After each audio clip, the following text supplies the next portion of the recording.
Hello everybody, Sam here with an In Defense of Bad Movies Minisode. In Defense of Bad Movies, the podcast where one of the hosts takes a movie that is generally regarded as bad and defends it as a good movie. Last month, Loren successfully defended Brothers Grimm. Hint, she did not do it. Nobody else really liked it. Next episode, in honor of the new movie, War for the Planet of the Apes, which is in the very critically and theatrically, monetarily, whatever, successful run of the Planet of the Apes movies, we will be doing Tim Burton's 2001 Planet of the Apes, which is only at 45% on Rotten Tomatoes right now, but that I think is actually a good movie. So that'll be in roughly 2 weeks. But right now, let's do what we always do on our minisodes and do a Themes Like Old Times with hosts Sam and Loren. Take it away, guys. Hey everybody, Sam here with Themes Like Old Times with my always outrageous co-host Loren. Hello. That is such an outrageous way to introduce yourself. Thank you. Today we will be continuing Loren's mini-series of the Disney Afternoon. We started out with DuckTales. Next, we did Chip 'n Dale's Rescue Rangers. And now we are doing, Loren. TaleSpin. Oh yeah, TaleSpin. Oh yeah, it's so good. It is very good. Yes. Now this is an interesting one. Because DuckTales. Mm-hmm. It started out with, obviously, Uncle Scrooge, Huey, Dewey, and Louie. Mm-hmm. Did it come from the comics originally? Not this concept, but the characters. Wait, TaleSpin did? Or No. DuckTales. DuckTales. Not the quite conceived concept of the show, but there were certainly characters that existed in the books, and Scrooge would go on adventures, usually trying to pursue some sort of treasure. The decision to really highly link just the nephews without Donald was unique to the show. Okay. But yeah, it sort of came out of that. And then we had Chip 'n Dale's Rescue Rangers, which that was a little different in that it took the Chip 'n Dale out of their natural environment of just being regular old chipmunks to being mystery-solving chipmunks. Right, something they'd never done before, as far as just the show concept. And now we did something very different, which was taking... I guess what I'm saying is Chip 'n Dale... they were in their own shorts, and so they were all in... It was different settings, presumably each short. But they still lived in a tree. Right. So, even though they're solving crimes and going on all kinds of crazy adventures, still in a tree. Now, TaleSpin took at least a couple characters from The Jungle Book, which was a standalone movie. Landlocked, jungle-based India, standalone film. And obviously threw in a bunch more characters. And puts them in the middle of the ocean. Yeah, in the middle of the ocean. Like you said, landlocked. For the most part, certainly anthropomorphized, but realistic characters where they don't wear clothes. Yeah, entirely out of their... They're not flying airplanes in any way. They're decidedly not. They're being animals. Mm-hmm. If anything... Yeah, anthropomorphized animals, but still natural. Not really messing with the human world. Just interested in the bare necessities, if you will. I will. They don't like man or their red flower. No. So this was very different. Mm-hmm. And that's all I've got to say about that. Yeah. And it is exciting. I loved this show. I feel like this one, beyond the others, because like DuckTales, Chip 'n Dale are great, but you're right, as far as like a really interesting, unique vision, the show really did something entirely different with the characters, sort of kept just the base of the idea of who Baloo is, and then put him in this entirely different space. Yeah, he's kept the name and the voice, and maybe and some kind of the lackadaisical attitudes. But otherwise... Shere Khan's still the villain, but he's like the Lex Luthor of the show. Right, yeah. He's like a millionaire. Yeah, high-powered, wears suits, lives in a tower. King Louie's living on an island. It's such fun. And I love the style of the show is so neat. It all has this kind of... It's highly stylized, sort of retro vintage, and like this real romantic feel of like the 1930s, but with this, soft... sort of sci-fi technology, steampunk aspect just like Casablanca. To it. Exactly like Casablanca. It's exactly like Casablanca, except there are air pirates and probably magic and other things. But it's also sort of like 1930s tinge to it, but in a sort of like pseudo-modern era. And they go on adventures, and there's a kid that you can associate with, and like you gotta have that kid. He's your entry point. So you're like, imagine that I could go on these adventures with Baloo too. Naturally. And it made it look all just so pretty and romantic. Like, I want to fly in a beautiful cargo plane around the world. It's a precursor to Firefly. That, the freedom of the ship and the adventures you can have. And they were in this post-apocalyptic world where they were using lots of Chinese slang. And cursing in Chinese and stuff like Firefly that. wasn't post-apocalyptic. Firefly was post-imperial colonialism. That's true, yeah. But futuristic, I guess. Futuristic. But something bad happened on Earth. Well, that's true. Yeah. What's happening now? That's a good point. What was the name of that one space pirate? Or not, Don Carnage! Did you have a big crush on him? I had such a crush on Don Carnage. First off, crush on Jim Cummings. I know that's weird because you look at him and he's like a weird looking old dude. But Jim Cummings voiced the greatest characters of our youth and was such a great, dynamic, distinct voice actor. And Don Carnage is like the sexy fox pirate villain in his like great sort of faux epauletted, uniform suit. And he's so funny and wild. And yeah. Don Carnage. Like, it was always good times when Don Carnage was on the screen. That is interesting. And between Don Carnage and Darkwing Duck, oh man, Jim Cummings is total. Him and Rob Paulson were voice actor crushes. He's a bit Ratigan looking. Yeah. But, like, hotter. Ratigan's a rat. This guy's a fox. Well, yeah. In more ways than one. Am I right? I think he's a fox. He's some sort of, fox, coyote, wolf something hybrid. Yeah. Now he does kind of have droopy ears. Well, because he's a villain.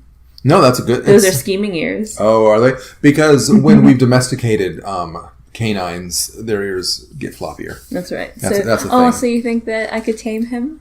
Of course, that's why you want him, because you think you can, but you can't. You can't change him. And he's a sexy pirate. Keep himself fit, not like that bumbling old Blue who's gotten soft. Yeah. Little britches. All right. Now, we're not here to just talk about the show. We're here to talk about the theme song. But it's a great show. Okay. Can I do my favorite line? Please. The line that, like, a single moment that I carry with me always from, the early 90s when the show premiered. Do it. It's Don Carnage on his airship. He's very mad, and he's like, they're chasing Baloo and Kit in the Sea Duck, and they're going after them, and he's like, fire at will! And then, like, array of bullets, and one guy running the other direction going, ah! Don Carnage says, no, do not fire at will. He is my second mate. Fire at the Sea Duck! That's the best part. It's wordplay, if you will. It is. And that's the first time that joke has ever been used. I know it's not, but this is, again... I guess when you're a child, it might be the first time. So damn great. It was literally the first time. Are you saying that this is... Are you saying it's hackneyed and... For a children's cartoon, I guess you can... They made it their own. I guess they did. They did it in a humorous voice. Every young person has to experience the classics for the first time, and that was mine, and it was glorious. And there's a reason that they're classics. And it's the way he does it, because he's mad, and he's like, no, I see the misunderstanding. Okay, let me explain this. Do not do that. Do this. I'm mad again. It's comedy. Comedy. I'm going to pull out the chart and show you why it's funny. Okay, do tell. Do that. No, while you're pulling out the chart, let's talk about the theme song. Okay, theme song. Who wrote it? As I'm bringing back up the Wikipedia that I was looking at under genres, there are some new words that I've never seen before that I'm really excited about. Interesting. It's got basic action, adventure, animation, comedy, drama, crime, fantasy. All this checks out. Diesel punk or deco punk? Interesting. I kind of love that. Like, we all like steampunk, and in spite of myself, I do really like steampunk. But, like, deco punk, that's awesome. Like, so 1920s Art Deco, but, like, edge. I guess... That's absolutely why I love the show. Just throwing in any sort of sci-fi stuff and making it reasonable within that world.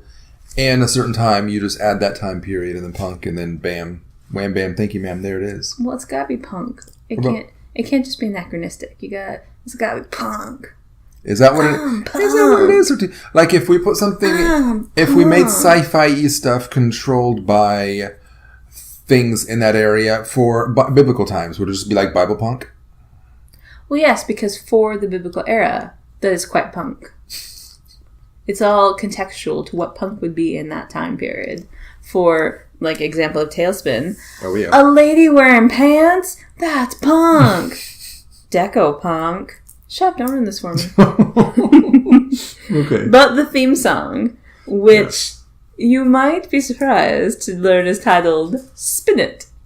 Considering the number of times they say it in the theme tune. Quite a few. Which is millions. Literally. Millions might be an exaggeration. No, it's completely accurate. It was composed by Michael Silversher and Patricia Silversher. Interesting. We haven't heard these names, have we? No, I didn't believe so.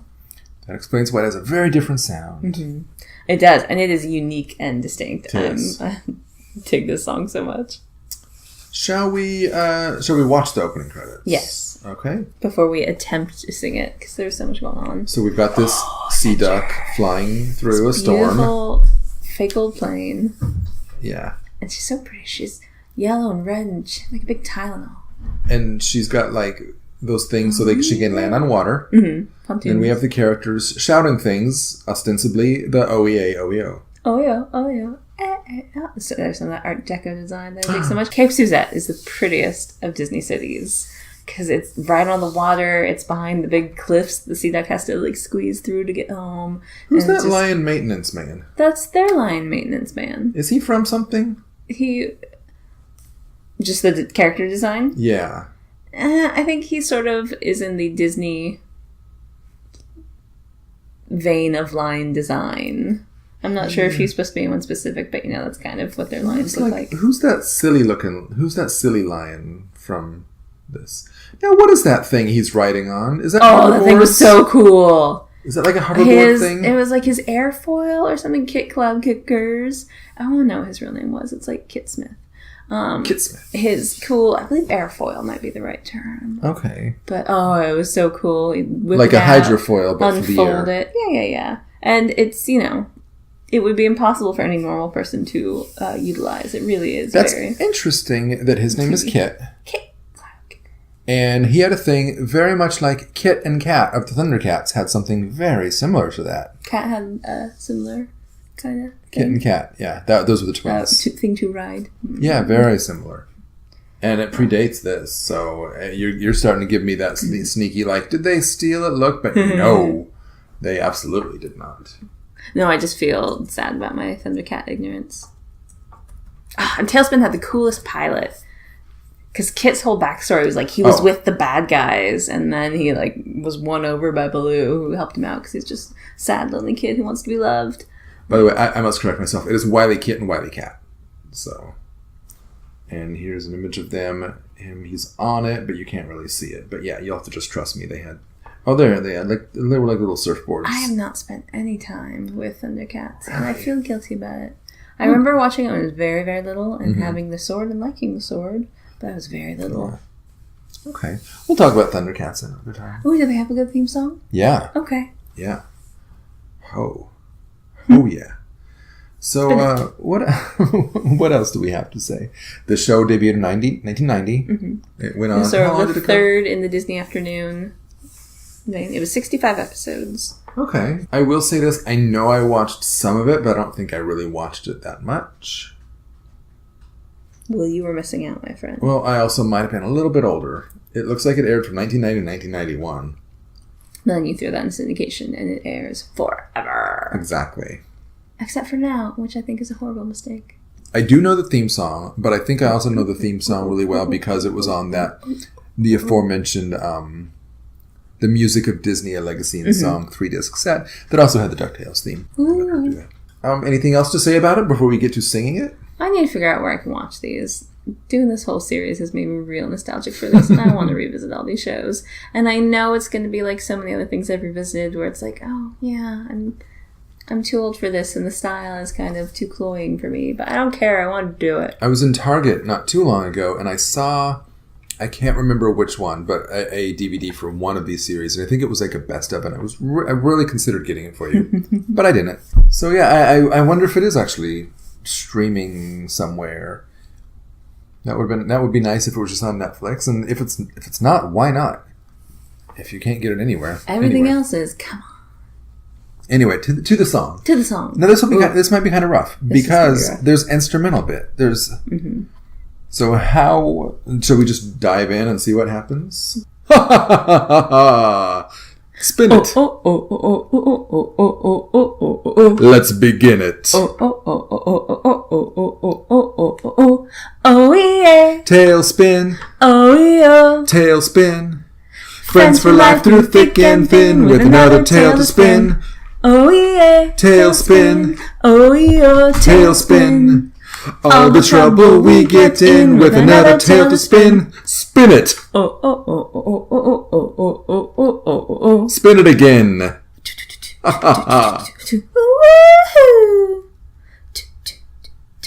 Oh yeah. Oh yeah. Oh yeah. Oh we oh. Oh yeah. Oh yeah. Oh yeah. Oh we oh. Hey, hey. Spin it, let's begin it, bang, grin it. When you're in it, you can win it in a minute. When you spin it. Ha ha ha. So spin it. TaleSpin. That was much better. It's a pro song. Oh, spin it, let's begin it, bear and grin it. When you're in it, you can win it in a minute. When you spin it. Okay. So you can see why the song is called Spin It. So yeah, that does make sense that that's why it's called Spin It. So what do we learn? We learn that they're friends for life, through thick and thin. And they have another tale to spin. Unlike your dumb Different Strokes song, this is not trying to explain the plot of the show because we're past that. We're past the era where you think the theme song has to give a new audience member the rundown of what's happening. We don't need that anymore. And so we can just give you the feel of the show. And this song is excellent at doing that. Question. Yo. What's being spun? The propellers. And the tail. And the tail. Okay. And this yarn. As you can imagine, the TaleSpin is a play on several things. And spin it, let's begin it. Bear and grin it when you're in it. Bear, see what they're doing there. Because the phrase is grin and bear it, but they're saying bear and grin it. What is grin it? It's the same as grinning and bearing it. This phrase has lost all meaning. You can win it in a minute, although the show is 22 minutes. When you spin. Well, most things, like, everything sort of comes down to, like, a climactical, pivotal moment. And that like, minute. It really matters. Like, that single minute is really when the game is won. Or when your fortune is decided. Okay. That's what they're saying. That part's hard. Whew. That is. That is expert level. But if you're a child, the OEA part is super fun. And I like the oh. It's kind of reminiscent of like apes or monkeys. Exactly. It's bringing in the feel of the world. King Louis totally could be doing that. Yeah. When you're singing it, did you do both the OEA? Of course. Both parts of the OEA? Of course. OEA. OEA. Because we did it this way because... Oh yeah. Yeah. Spin it, let's begin it, bear and grin it. When you're in it, you can win it in a minute. When you spin it. And I did it without looking at it. Yeah. But I read it a few times. And I've listened to it several times. I think we've exhausted this. I think we've discussed everything we need to discuss. We've made clear how superior this theme tune is. Nice. Good job, Loren. Good job, Sam.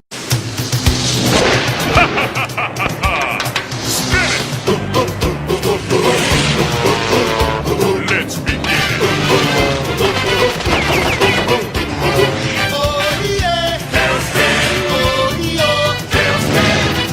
Friends for life through thick and thin with another tale to spin. Oh yeah, TaleSpin. All the trouble we get in with another tale to spin. Spin it. Spin it, my friend.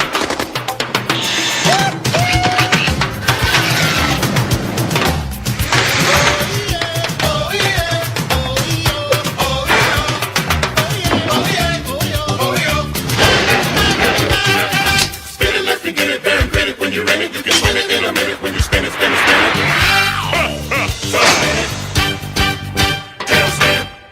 Thanks, Sam and Loren. That's been another episode of Themes Like Old Times. And remember to join us next time as Sam defends the 2001 Tim Burton version of Planet of the Apes. Thanks for listening, everyone. Good night.